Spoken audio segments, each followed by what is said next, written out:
Hello, welcome back to the channel.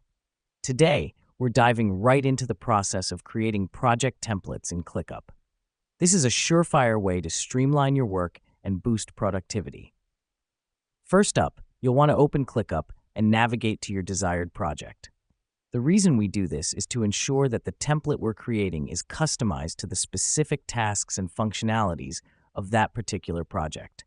It's all about enhancing efficiency. Now that we've done that, click on the Project Settings icon and find the Save as Template option. This is where the magic starts. By saving your project as a template, you're creating a replicable model that can be used for future projects. It's like creating a blueprint, but for your tasks and workflows. Once you've clicked Save as Template, you'll be prompted to name your new template. Make sure you choose a name that's descriptive and easy to remember. Here's why it matters.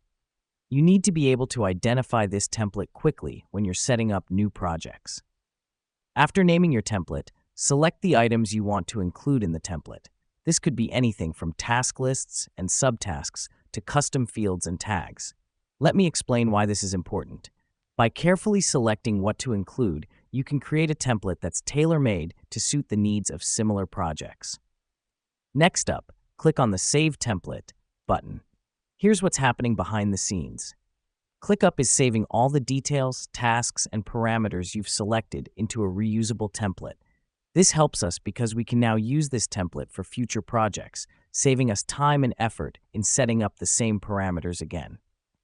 And that's it. You've successfully created a project template in Clickup.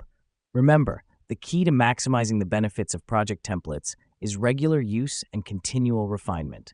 So, don't be afraid to tweak and improve your templates as your projects evolve. Thanks for tuning in, and I hope this guide helps you navigate ClickUp better. Until next time, stay productive.